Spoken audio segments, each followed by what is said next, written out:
안녕하십니까. 네, 오늘은 세 번째 강의 시간인데요. 지난 시간엔 이제 이집트 예술에 대해서 했죠. 오늘은 이제 그리스 예술에 대해서 하겠습니다. 먼저 그 그리스 예술의 본질에 대해서 설명하기 전에 한 가지 이제 예를 들기로 하겠습니다. 아주 재밌는 예인데요. 우리나라에도 옛날에 그 위대한 화가가 있었죠. 신라 시대 솔거라고. 그쵸. 솔거가 소나무를 그렸더니 새가 날아와가지고 앉았다. 근데 똑같은 전설이 그리스에도 있었습니다. 그러니까 그 제옥시스라는 사람이 있었는데요. 화가이자 건축가죠. 이 사람하고 파라시오스라는 사람이 있었습니다. 둘이서 경쟁자였거든요. 그래서 둘이서 어느 날 이제 누가 더 그림을 잘 그리는지 경쟁을 했습니다. 그래서 제옥시스가 제일 먼저 그 포도농쿨을 그렸거든요. 그래서 포도농쿨을 그려가지고 딱 그림을 공개했는데 그 순간에 정말로 그게 포도농쿨이라고 생각한 새들이 날아와가지고 와서 그림에 와서 부딪힌 겁니다. 그다음에 이제 제옥시스가 얘기했죠. 자, 어떤가? 이제 자네의 그림을 보여주게. 그랬더니 파라시오스가 내 아틀리에로 따라오게. 따라갔습니다. 그랬더니 저쪽 보니까 캔버스 위에 이렇게 천이 딱 덮여 있는 겁니다. 그래서 저기 내 작품이 있네. 그랬더니 그래, 그럼 천을 비추게. 라고 했더니 파라시오스가 씩 웃으며 하는 말이 바로 그 천이 내가 그린 그림일세. 그래서 이제 제옥시스가 졌다라고 하면서 나는 새의 눈을 속였지만 자네는 새의 눈을 속인 예술가의 눈을 속였기 때문에 자기가 졌다라고 패배를 인정했다고 하거든요. 근데 이 예를 들어보면, 이 이야기를 들어보면 이 안에서 그리스 화가들이 뭘 추구했는지 금방 드러납니다. 말하자면 실물과 똑같이 생긴 것. 그것을 이 사람들은 추구했다는 걸 알 수가 있는데요. 이런 것을 이제 예술에서는 환영주의라고 합니다. 환영주의. 그러니까 우리가 진짜가 아니라 가짜죠. 가짜 그 환영을 만들어내는 것, 그걸 추구하는 것, 이걸 환영주의라고 하는데 이집트 예술과 달리 그리스 예술은 바로 이런 환영주의를 추구했습니다. 지난번에 우리가 이제 비례론 얘기하면서 이집트 사람들은 그 이집트 예술의 경우에는 그 객관적 비례와 그 제작적 비례가 얼추 일치한다 이렇게 말씀을 드렸습니다. 그러니까 화가들이 반드시 고려해야 할 세 가지 사항이 있다 그랬죠. 화가나 조각가가. 첫째는 뭐냐? 인체 비례가 인간이 하는 동작에 따라서 그 신체 지절들의 길이가 달라진다는 것이고요. 이걸 피하기 위해서 이집트 사람들은 어떻게 했냐면 가능한 한 동작을 단순화했습니다. 그러니까 몇 가지 동작만 있는 겁니다. 그러니까 서 있거나 앉아 있거나 아니면 다리를 벌렸거나 아니면 조금 뭐랄까요, 다리를 좀 오므렸다가 그 정도의 변화만 있을 뿐 여러 가지 다양한 변화들을 묘사하는 것은 이 사람들은 거부했습니다. 그 다음에 이제 보는 시각에 따른 변화가 있었죠. 말하자면 단축법인데 이걸 피하기 위해서 이 사람들은 정면성의 원리라고. 그래서 머리는 항상 옆을 보고 가슴은 앞을 보고 뒤를 보고. 다른 한편은 또는 관찰자 시각에 따른 변화. 그러니까 작품을 만들어 놓은 다음에 너무 큰 대상, 즉 너무나 큰 대상을 아래에서 쳐다볼 경우에 머리가 작아 보이죠. 그걸 커버하기 위해서 그리스 예술가들은 머리를 크게 그렸지만 이집트 예술가들은 그걸 그냥 무시해버렸습니다. 여기서 이제 뭘 알 수가 있냐면 이집트 예술가들은 변수가 아니라 상수, 변하지 않는 것을 추구했다는 걸 알 수가 있는 거죠. 그러니까 이집트인들이 좀 전에 얘기했던 이 세 가지 과제를 해결하는 방법은 간단했죠. 그냥 무시해버리면 되는 겁니다. 그런 변화들은 무시해버리면 되는데 그리스 예술가들은 이집트 예술가들이 무시해버린 이 세 가지를 의식적으로 추구하기 시작합니다. 가령 이제 제일 먼저 그림을 한번 보시죠. 그 미론의 원반 던지기라는 그림이거든요. 이 동작을 보십시오. 이런 동작들. 이건 이집트 예술에서는 도저히 나타날 수가 없는 동작입니다. 일단은 그 신체가 약간 뭐랄까요, 꼬여있죠? 꼬여있고, 그 다음에 어떤 동작이냐면 불변하는 동작이 아니라 원반을 던지는 아주 특정 순간을 스냅 사진 찍듯이 탁 찍어놓은 그런 동작입니다. 아주 순간적이고 우연적인 동작이죠. 이집트 예술 같은 경우에는 우연적이거나 순간적인 동작이 아니라 어떤 영원한 동작이거든요. 가령 여러분들 아마 사진 찍을 때, 그쵸? 옛날에 그 졸업사진 찍을 때 어떻습니까? 우리 뻣뻣해지죠? 그에 반해서 요즘은 조금 사람들이 사진 찍는 게 좀 자연스러워진 것 같아요. 이렇게 움직이는 장면도 탁 스냅 사진을 찍고 그 효과가 완전히 다르지 않습니까? 그러니까 이집트 예술은 어떤 영원성을 추구했다라고 하면 그리스 예술가들은 이런 식으로 아주 순간적인 동작들도 포착하려고 했고 그 다음에 이집트 예술가들이 동작들을 간단하게 단순하게 몇 가지만 묘사하려고 했다면 그리스 예술가들은 거꾸로 인간 신체가 낼 수 있는 온갖 동작들을 다 시해보려고 합니다. 두 번째 그림을 한번 보죠. 그러니까 도리포로스의 그 창을 든 사람이라는, 도리포로스 또는 창을 든 사람이라는 작품인데요. 그 이 작품을 보게 되면은 어떤 것을 알 수가 있냐면은 여러분 이제 반으로 한번 쫙 나눠 보십시오. 반으로 딱 나눠 보면은 어떤 차이가 있냐면은 분명히 그 좌와 우가 좀 다르죠. 좌와 우가 다른데도 뭔가 딱 균형이 잡혀 있다는 느낌이 딱 들지 않습니까? 보면은 이제 이집트 예술 같은 경우는 항상 보면 이렇게 딱 좌우 대칭입니다. 여러분 이제 만화 영화에서 본 철인 28호라든지 아니면 마징가 제트처럼 로봇 같이 좌와 우가 기계적인 대칭입니다. 여기서 보면 좌와 우가 분명히 다르거든요. 그럼에도 불구하고 전체적으로 어떤 균형이 잡혀 있죠.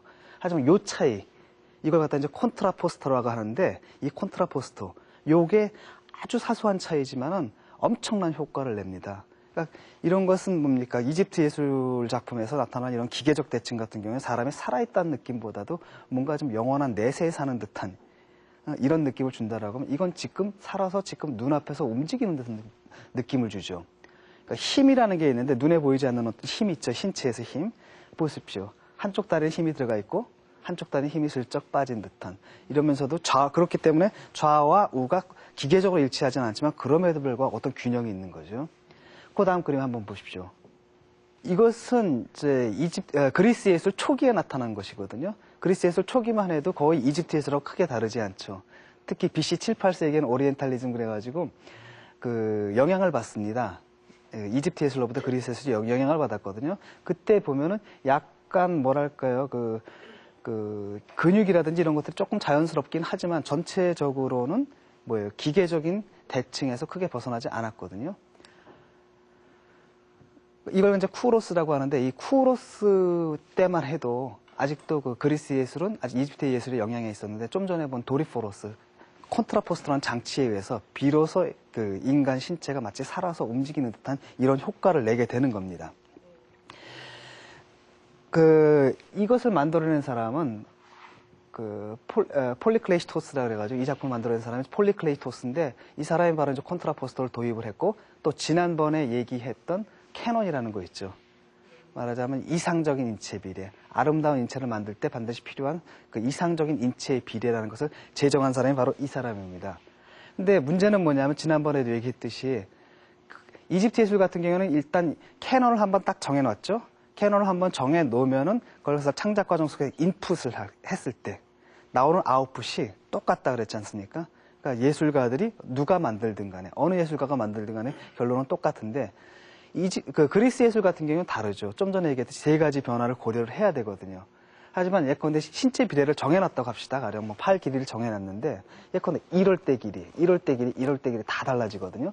또 여러분 이렇게 볼 때하고 요렇게 볼 때가 다 달라집니다. 이걸 일일이 다 규정을 해놓을 수가 없거든요. 이걸 그리스 예술에서는 그걸 갖다 예술가들 개개인에게 맡겨놨습니다. 그러다 보니까 그 폴리클레이토스가 캐논을 만들었다 하더라도 그걸 갖다 창작에 적용시켰다 하더라도 그걸 입력을 했을 경우에 나오는 아웃풋은 예술가들마다 다 달라지는 겁니다. 그것은 뭐냐면 그리스 예술은 예술가들에게 창작의 자유를 허용했다라는 것이죠. 그 다음에 이제 벨베데로의 아폴론이라는 작품입니다. 벨베데로의 아폴론이라는 작품인데 보시면 아시겠지만 굉장히 우아하고 아름답죠. 그러니까 그리스 예술이 초기에는 조금 딱딱한 맛 그리고 그다음에 숭고함이다라고 하는 특성을 추구했다면 여기서부터는 거의 그 우미의 단계에 도달하는데 언뜻 보면은 언뜻 보면 그냥 대충 만든 것 같은데 이 밑바탕에는 사실은 엄격한 수적 비례 관계가 깔려 있습니다. 한번 다음 그림을 보시죠. 자, 이거는 소련의 졸도프스키라는 건축가가 있는데 이분이 이것을 갖다 측정을 한 겁니다. 측정을 했더니 실제로는 뭡니까? 우리는 이집트 예술을 봤죠. 이집트 예술 같은 경우에 모눈이 있어가지고 모눈마다 다 수치가 있었죠. 그런데 저건 너무나 자연스럽기 때문에 저 밑에 어떤 딱딱한 수치 같은 게 깔려 있을 거라고 생각을 못 하는데 실제로 딱 측정을 해보니까 엄격한 수치가 그 밑에 깔려 있던 겁니다. 바로 이제 이런 캐논을 도입해가지고 이것을 만들었다는 얘기겠죠. 그 다음 작품 한번 보시죠. 두 번째는 바로 보는 시각에 따른 변화입니다. 예컨대 단축법이다라고 하는 효과거든요. 우리는 단축법을 피하기 위해서 이집트 예술가들이 인간의 다리를 묘사할 때라든지 아니면 뭐랄까요, 그 앞면을 묘사할 때라든지 이럴 때 어떤 방법을 사용했는지 알고 있습니다. 말하자면 정면성의 원리죠. 그래서 가능한 한 신체가 단축되어 보이는 것을 피하려고 했죠. 하지만 이것들을 보면은 어떤 것을 알 수가 있냐면 특히 발 동작을 한번 보십시오. 이집트 예술가들이라면 발의 길이를 갖다 30cm다라면 30cm 그대로 다 그렸을 겁니다. 하지만 여기를 보면은 발이 앞에서 본 모습이죠. 그렇기 때문에 길이가 굉장히 단축되어서 나타나 보이죠. 이런 단축법의 효과를 의식적으로 추구를 했고요. 그 다음에 특히 이제 요 발 모습을 보십시오. 물론 길이는 그대로 나왔지만 이 자세를 보세요. 이렇게 엄지발가락이 이렇게 굽어진 형태로 이런 식의 묘사라는, 이런 식의 자연스러운 묘사라는 건 그리스에서 나타나지 않는 겁니다. 바로 이렇게 이집트 예술가들은 그 단축법, 말하자면 보는 시각에 따른 그 신체의 길이의 변화를 피하기 위해서 정면성의 원리를 도입했다라고 하면 그리스 예술가들은 그와는 달리 바로 그 변화를 의식적으로 묘사를 하게 되는 겁니다. 특정한 시점에 따라 가지고 특정하게 변하는 그 발의 길이를 그대로 묘사하려고 했고, 바로 그리스 예술가들은 이런 것들을 오히려 즐겼습니다. 그 다음에 세 번째를 한번 보죠. 세 번째가 뭐였죠? 뭐에 따른 변화였냐면 이제 작품을 만들어 놨을 때 관찰자의 그 시점에 따른 변화라고 할 수가 있습니다. 이건 뭐냐? 우리가 그 사물을 바라볼 때 뭘 가지고 보죠? 시각이죠. 눈을 가지고 본단 말입니다. 그런데 우리 눈은 어떻게 생겼습니까? 모양이 동글게 생겼죠. 그러니까 바깥에 있는 대상이 우리 그 눈으로 들어와가지고 우리 망막에 맺힐 때 그 망막은 사실은 평면이 아니라 구면입니다. 구면이기 때문에 사실은 그 대상들이 들어와가지고 구면 속에 약간 왜곡된 형태를 이렇게 비치게 되거든요. 이게 조그만 대상들을 바라볼 땐 큰 문제가 없습니다. 가령 뭐 요만한 대상을 바라보거나. 하지만 이게 대상이 아주 클 때, 말하자면 신전처럼 뭐 20m, 30m씩 길이가 될 때 그걸 떨어져가지고 이렇게 보면은 이 직선이라는 게 어떻게 보이냐면 곡선으로 보이게 됩니다. 곡선으로 보이게 되거든요. 그래서 그 효과를 갖다 그리스 건축가들은 알고 있었습니다. 그래서 그걸 캄플라주 하기 위해서 팝니다. 이렇게 일부러 파고, 그러면 이제 떨어져서 봤을 때는 그게 다시 메워져 가지고 직선처럼 보인다라는 거죠. 또 지난번에 얘기했듯이 피디아스라든지 이런 사람들이 만든 신상 같은 경우, 아테나 신상 같은 경우는 높이가 12m까지 올라가거든요. 12m까지 올라가는 그런 그 신상 같은 경우는 아래에서 위를 쳐다보게 되면 당연히 머리가 작게 보이니까 그걸 갖다 좀 비례를 맞추기 위해서 약간 실제 비례를 왜곡해가지고 약간 크게 만듭니다.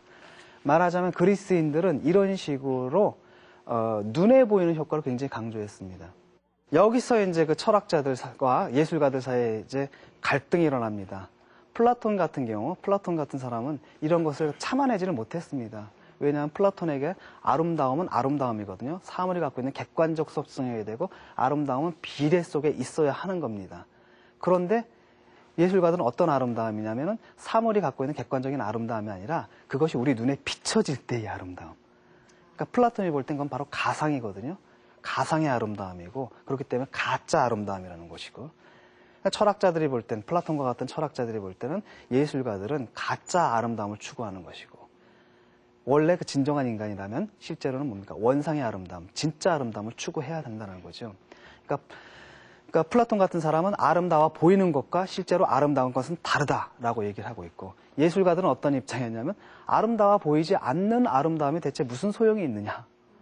이것은 또한 아리스토텔레스의 말이기도 합니다. 플라톤의 제자였던 아리스토텔레스 같은 사람은 그렇기 때문에 예술가들이 추구했던 그 환영주의 효과를 긍정을 했던 거죠. 자, 이게 이제 철학에서는, 미학에서는 뭐라 그러냐면 미의 객관주의와 또는 주관주의의 대립이다라고 얘기를 하거든요. 그러니까 플라톤 같은 사람은 미의 객관주의를 주장하는 사람이고, 그에 반해서 뭡니까?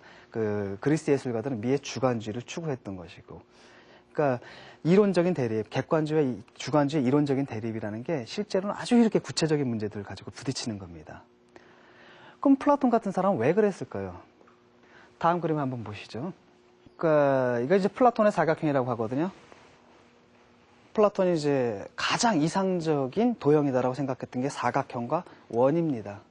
이 사각형과 원을 여러분 어디서 많이 보셨을 겁니다. 왜냐하면 레오나르도 다빈치가 그린 왜 인체 비례도 있죠. 한 남자가 손을 딱 벌리고 있는데 거기에 뭐가 있어요? 원이 있고 또 하나가 정사각형이 있죠. 그게 플라톤이 가장 이상적으로 생각했던 그 도형이거든요. 그러니까 레오나르도 다빈치 같은 경우에는 바로 그 도형을 이용해서 자기가 만든 인체 비례가 가장 이상적인 것이다라고 주장을 하고 싶었던 거겠죠. 다른 한편으로는 뭐가 있냐? 이게 이제 그리스 신전의 기둥이거든요. 그럼 기둥을 이렇게 잇게 되면은 삼각형이 얻어지죠. 이 삼각형의 비례가 어떻게 되냐면 3대 4대 5. 뭐가 생각나세요? A 제곱 더하기 B 제곱은 C 제곱. 피타고라스의 정리죠. 예, 왜냐하면 피타고라스 정리에서 보통 이게 만약에 1과 1로 하게 되면 여기 루트로 나오죠. 루트로 나오는데 그건 무리수라 그래가지고 그리스 사람들은 그 수를 이해를 못했거든요. 왜냐하면 그리스에서는 모든 수는 정수와 정수비로 나타난다. 그런데 저 피타고라스의 정리 중에서 3대 4대 5 딱 정확하게 정수비로 나타나는 그 비율이거든요. 그렇기 때문에 이런 것들이 건물을 만들 때 이렇게 사용되고도 했습니다. 이런 식으로 한편으로는 굉장히 그 수적인 객관주의에 입각한 미론이 있다라고 하면은 다른 한편으로는 그 예술가들은 또 뭐 했냐면 아까도 말했듯이 그 환영주의 효과. 그래서 왜곡과 일탈 같은 걸 살짝 즐겼거든요. 여기에 대해서 이제 플라톤이 이제 반발을 한 거고, 플라톤의 관념은 차라리 어디에 가까웠냐면 이집트적인 관념이 굉장히 가깝습니다. 플라톤 같은 사람은 그 미적 취향이 오히려 그 이집트에 가까워가지고 그 이집트의 영향을 받았던, 아까도 말씀드렸듯이 그리스 예술이 이집트의 영향을 받았다고 하지 않습니까? 그때 그 예술에 대한 향수를 갖고 있는 겁니다. 그리고 그런데 문제는 뭐냐면 플라톤이 살던 당시가 이 그리스 예술이 마침 우리가 말하는 환영주의 효과를 마구마구 추구하던 그 시기였거든요. 그러니까 시대와의 불화가 일어난 거죠. 그래서 플라톤은 왜 그러면은 그 환영주의 예술에 대해서 그렇게 반감을 표현했느냐. 우리는 알고 있습니다. 플라톤 철학이 어떤 철학입니까? 플라톤은 우리가 보는 세계는 그림자고 진짜 세계는 어디 있다고 했습니까? 저 하늘의 이데아의 세계라고 했죠. 그 이데아의 세계를, 이 세계는 불완전하게 흉내낸 것에 불과하다. 이렇게 얘기를 했습니다. 근데 그 바로 그 이데아의 세계다라는 것이 플라톤이 볼 때는 거의 그 기하학적인 도형들이 모여있는 세계, 또는 가장 완전한 도형들이, 가장 완전한 형상들이 이렇게 모여있는 세계다라고 생각을 했거든요. 그 다음에 그 세계는 현실과 달리, 현실은 굉장히 가변적이고 다양하고 우연적이고 개별적인 세계다라고 하면, 저 위에 이데아 세계는 보편적이고 추상적이고 또 불변적인 그런 세계라고 생각을 했습니다. 철학자의 과제, 또 인간이 모름지기 추구해야 할 진리는 바로 저 위에 있기 때문에 이 사람이, 플라톤이 볼 때는 이 가상에 집착하는, 그림자에 불과한 현실 세계의 가상에 집착하는 예술이라는 건 이해할 수가 없었던 거죠. 거기에 대해서 그래서 플라톤은 반감을 나타낼 수밖에 없었던 겁니다.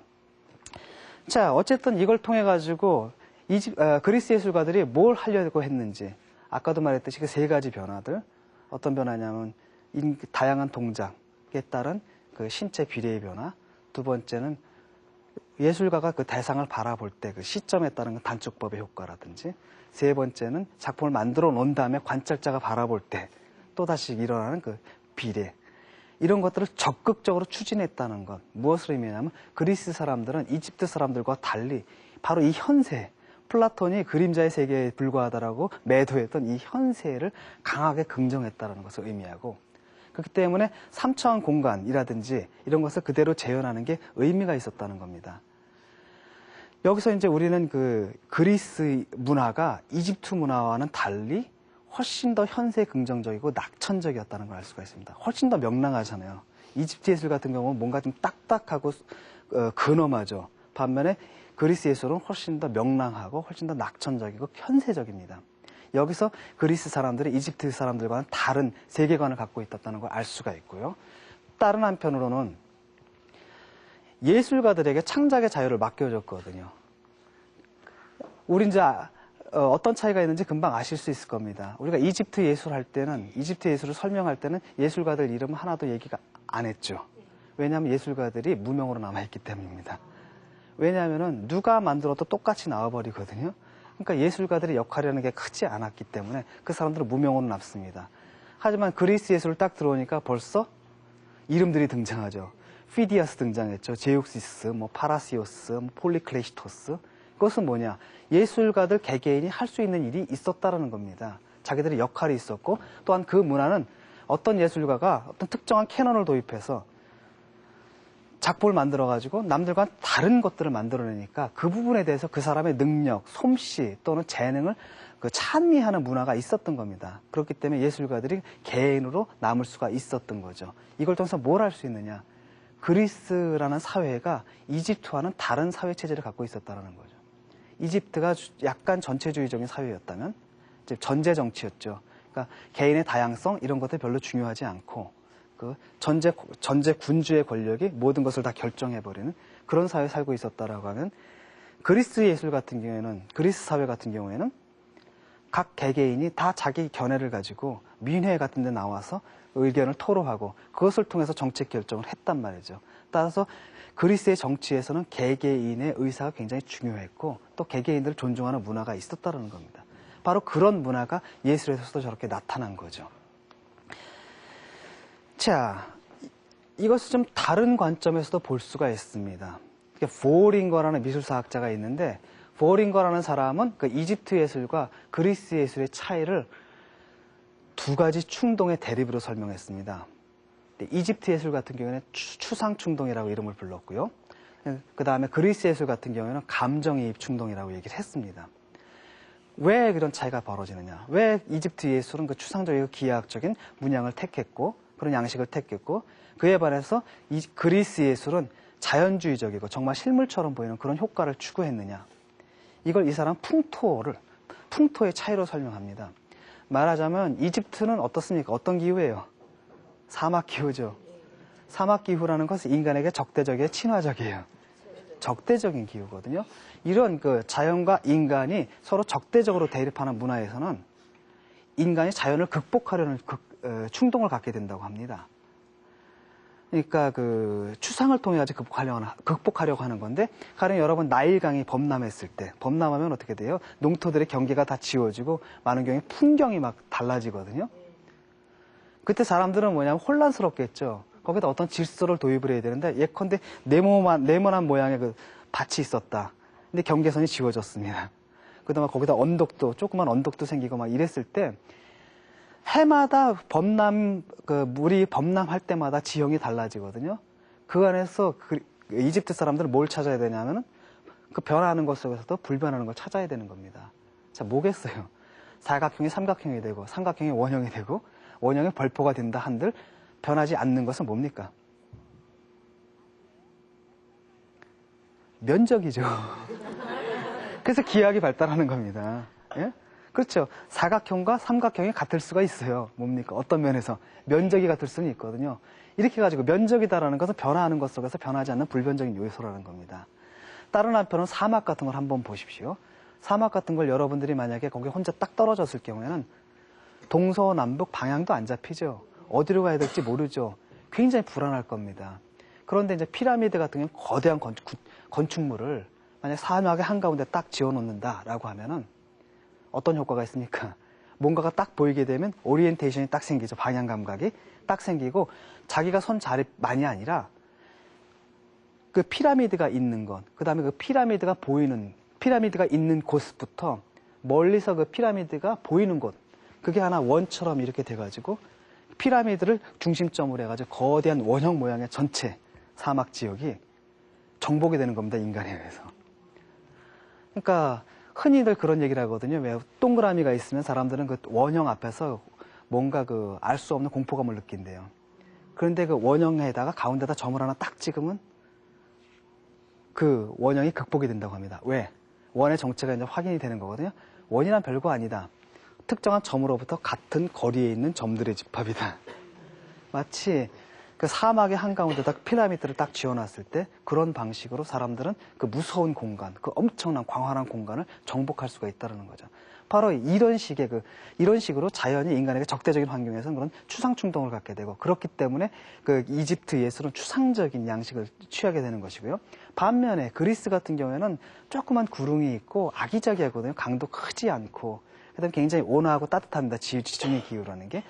그런 사회에서는 그 자연과 인간이 굉장히 친화적입니다. 따라서 인간이 자연 대상에 대해서 감정이입 충동을 느끼게 된대요. 마치 자기가 그 안에 들어가가지고 자연물이 된 듯한 이런 충동을 대고 그러다 보니까 예술 작품에 자연물의 대상이 그대로 생생하게 살아있는 그런 식의 그 자연주의적 묘사가 가능하다라고 얘기를 합니다. 자, 어느 쪽이든 간에 어느 쪽에 설명이 맞든 간에 어쨌든 그리스 예술과 이집트 예술의 그 차이가 어디 있는지 금방 드러난 것 같아요.